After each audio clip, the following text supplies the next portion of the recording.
जी sir, एक महिला होने के नाते मुझे इस बात की बड़ी खुशी थी कि आज ये मेरा तीसरा टर्म लोकसभा का था और इन 3 टर्म में से 2 एक औरत महिला राष्ट्रपति ने ये अभिभाषण दिया।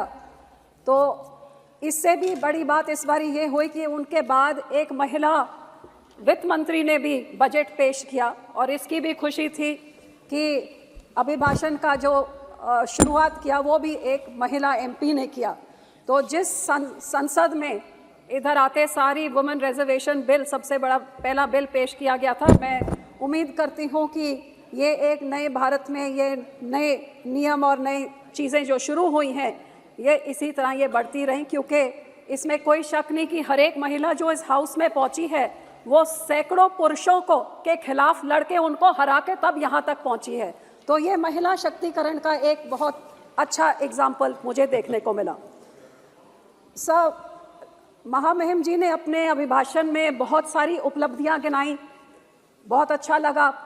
थोड़ी हैरानी भी हुई कई चीज़ों में कि कितने पेड़ पौधे लगाए हैं, कितने प्लाक लगाए हैं, कितनी सेल्फीज अपलोड हुई हैं। मुझे नहीं पता था कि अब ये एक नया स्टैंडर्ड बन गया है देश की अचीवमेंट्स का, लेकिन वो भी सुनने को मिला कि कितनी सेल्फियाँ ली हैं और कितने प्लाक्स लगे हैं। लेकिन सर, हाँ, एक तरफ देश की प्राप्तियों में बहुत बढ़िया चंद्रयान होए, बुलेट ट्रेन होए, बहुत सारे एयरपोर्ट्स होए, बहुत बढ़िया रोड नेटवर्क हो, ये बहुत कुछ महामहिम जी ने कहा। लेकिन जब उन्होंने कहा कि हमारे देश के 4 स्तंभ युवा, गरीब, किसान, औरत, इनके ऊपर पूरा देश का फोकस, खजाने का फोकस रहा है, तो कहीं ना कहीं ये ज़रूर सोचने और आंकड़ों के साथ सरकार को पेश करना चाहिए था कि आज क्या इन देश के युवाओं के, देश की औरतों के, देश के किसान के, देश के गरीब का पिछले 10 सालों में क्या उनके अच्छे दिन आ गए हैं? क्या उनकी जो मुसीबतें हैं, क्या जैसे देश विकसित हो रहा है, क्या देशवासी भी वैसे विकसित हो रहे हैं कि नहीं? और कहीं ना कहीं मैं समझती हूँ कि यहाँ हम सब का फर्ज बनता है कि सिर्फ पक्ष में है तो सिर्फ तारीफ करें, विपक्ष में है तो सिर्फ नुक्स निकालें।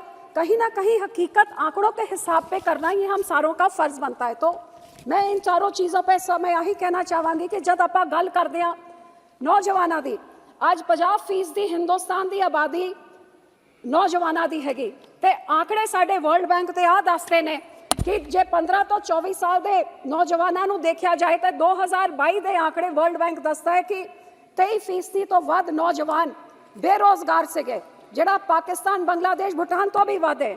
जिहड़ी centre for monitoring of Indian economy data है वो दसदा है 45.4% 12 तो 24 साल दे बेरोजगार से गए। एदा मतलब हर दूजा नौजवान देश से आज बेरोजगार है, ये हकीकत हैगी सर। ये भी NCRB डेटा दसदा है कि 36,000 स्टूडेंट्स ने पिछले 5 साल 19 तो 21 उन्होंने खुदकुशियां कीतियां ने, ते जिहड़ा दे कोल नौकरी हैगी, हैरानी दी गल तां हैगी कि 43,000 प्रोफेशनल्स ने भी NCRB डेटा दसदा है 19 तो 21 दे विच उन्होंने भी खुदकुशियां कीतियां ने।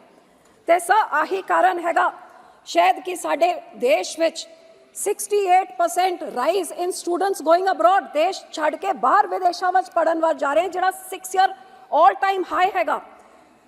अपने देश दे जिहड़े हिंदुस्तानी ने तकरीबन 2-3 लाख हिंदुस्तानियों ने अपने हिंदुस्तानी पासपोर्ट छड़ते, ते तकरीबन पंजाब च सब तो वध लोगों ने। ते अफसोस की गल हैगी कि जब महामहिम जी कहते हैं कि SC स्टूडेंट्स की इनरोलमेंट वधी है, हकीकत आ हैगी कि 14,000 SC ST OBC स्टूडेंट्स ने हायर स्टडीज़ तो उन्होंने ड्रॉप आउट करता हैगा।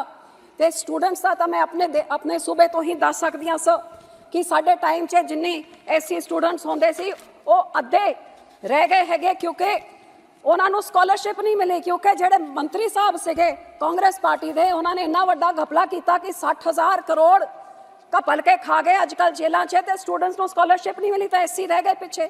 जिहदे करके मैं बेनती करदी हाँ कि SCआं नूं होर सपोर्ट देने की लोड़ है। उन्हों का एनुअल इनकम 2.5 लाख जिहड़ा 10 सालों तो इंक्रीज़ नहीं होना 8 लाख तक किया जाए। एक होर बड़ी जरूरी चीज़ सर, आज देश च ड्रग्स का बहुत वड्डा मुद्दा हैगा। मैनूं हैरानी से कि किवें जद असी अपनी डेमोग्राफिक डिविडेंड की गल करते सी 10 साल पहले, आ डेमोग्राफिक डिजास्टर बनी जा रहा ड्रग्स के नाल, इहदी गल आपां क्यों नहीं कीते?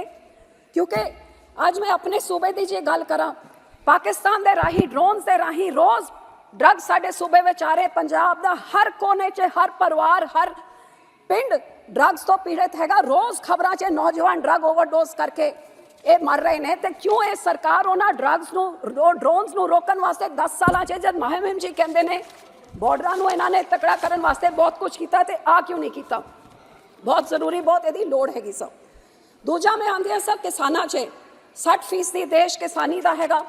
वादा किया 2015 च किसाना की आमदन को दुगना किया जाऊगा। NSO का डेटा कहता है कि जोड़ा किसान का आमदन 8,000 रुपये 2015-16 च सी, 18-19 ताई वो कल्ले 10,000 हुई, उसके बाद तो डेटा ही नहीं दिता। तो जे 15 तो लैके 19 ताई कल्ले 2,000 का होया तो दुगनी कि हुई है। ये दसन की लोड़ नहीं कि की कुछ दिता है। दसो कि जो तुम वादा किया सी वो डबल क्यों नहीं होया? क्योंकि इस NSO का डेटा ये भी दसता है कि 50% किसान परिवार अज करजाई हो गए हैं। तो 5 साल कर्जा 58% बढ़ गया है देश के किसानों के उत्ते। तो आ भी एक centre of science and environment जो डेटा दसती है कि कल 2021 च 10,880 किसानों ने खुदकुशी, मतलब साडे देश हर घंटे च एक किसान खुदकुशी कर रहा है। तो किते ना किते किसानी संकट हैगी। मैं अपने सूबे पंजाब जो कृषि देश सूबा हैगा ਉਹਦੇ बारे में ਤੁਹਾਨੂੰ दसा तो सब तो वध करजाई पंजाब के किसान है। अज पंजाब जिथे 80-85% सब स्मॉल तो मार्जिनल 5 एकड़ वाले 3-3 लाख का करजाई हरेक किसानी घर के उत्ते हैगा। ये किसानी संकट बहुत वड्डा हैगा। तो हज़ारां किसान रोज़ पंजाब च खुदकुशी कर रहे हैं। MSP की गल महामहिम ने किया 18 लाख करोड़, लेकिन 850 किसान शहीद हो गए। किसानी अंदोलन च उन्होंने कहा सी MSP की कमेटी बनाई जाऊगी, एक लाजमी कमेटी जिहदे नाल स्वामीनाथन कमेटी की जी रिकमेंडेशन C2+50% उन्होंने लाजमी बनाया जाऊगा। 2 साल निकल गए, अज तक कमेटी नहीं। हकीकत आ हैगी कि जेड़े अज कणक नूं लै लईए ओहदे DAP यूरिया बिजाई फर्टिलाइजर ओहदी वाढी कटाई 80% इंक्रीज हो गई है कॉस्ट इनपुट। तो आउटपुट साडा MSP अजे 30-40% किसान नूं जेब तो भरना पैंदा है। हकीकत MSP की आ हैगी। तो सर जब किसान के कोई मौका होंदा है कि 2 पैसे कमा ले, यूक्रेन के वॉर च वीट की प्राइसिस वधिया तो सरकार ने एक्सपोर्ट ही बंद करता ताकि किसान के जेब च कुछ ना आए। सो सर इस करके मैं बेनती कर दिया कि ये तुसी स्कीमां जिहड़ी चलाते हो बहुत वधिया। 6,000 रुपये वाली स्कीम तुसी चलाई, किसान सम्मान निधि बहुत चंगी गल है। लेकिन क्यों इस स्कीम नूं जिहड़ा 2021 च 10 करोड़ 90 लाख किसानों को मिलता सी, फिर 2023-24 च इहनूं 8.5 करोड़ किसानों को सिर्फ लाभार्थी क्यों घटा क्यों दिते? किसानों के आमदन वधी तो है नहीं।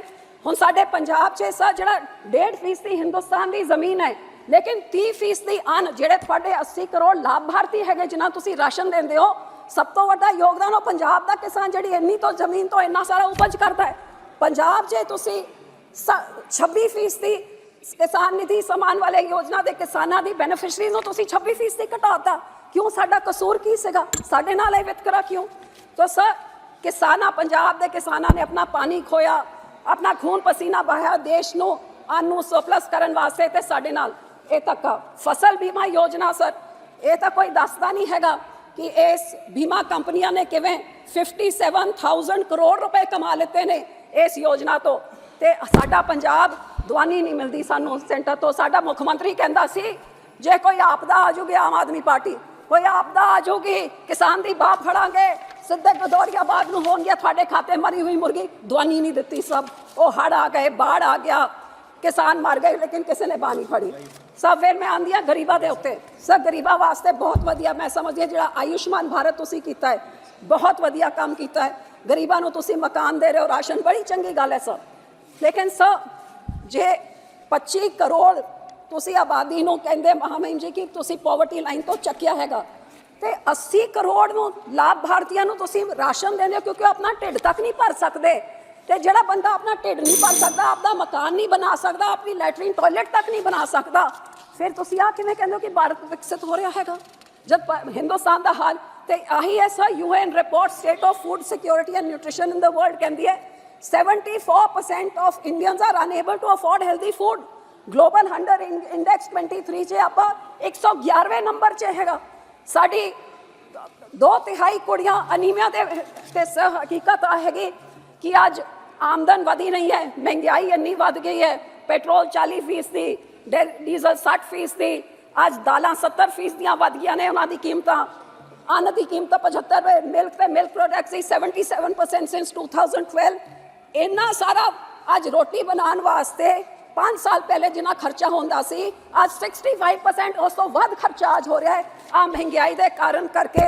आज थोड़ी आरबीआई का डेटा दसदा है सब 5 मिनट नहीं, one minute जी प्लीज। आरबीआई का डेटा दसदा है कि लोगों की आमदन विच 5.1% गिरावट हुई है ते उन्हां दी जिहड़ा कर्जा है वो 5.8% बन गया हैगा। सर ये अच्छे दिन तो नहीं कह सकते लोगों के लिए। आखिर पे मैं आती हूँ सर औरतों के ऊपर। हाँ, मैं मानती हूँ कि औरतों के लिए बहुत अच्छी चीज़ें कही, मैं उसकी तारीफ करती हूँ कि आपने 70% आवास औरतों के नाम पे, बहुत बढ़िया चीज़, इसके लिए तो मेरा ख्याल सबको ताली बजानी चाहिए। आपने ये भी कहा कि 30 करोड़ औरतों को मुद्रा के लोन आपने दिए, आपने उनके लिए टॉयलेट बनाए, आपने मैटरनिटी लीव को 26 हफ्ते का दी, बहुत बढ़िया चीज़ें आपने की। पर सर जो आपकी एनसीआरबी की रिपोर्ट है वो कहते हैं 19 और 22 से तो क्राइम अगेंस्ट वुमेन में तो 10% का इंक्रीज हुआ है। और मणिपुर में क्या हुआ, आज हमारी वो महिलाएं जो रेसलर हैं जिन्होंने देश का नाम रोशन किया, कैसे फुटपाथ पे अपने मेडल छोड़ रही हैं। तो सर ये बेटी बचा के फिर उनका ये हाल होगा तो फिर उसको पढ़ाने का क्या फ़ायदा है।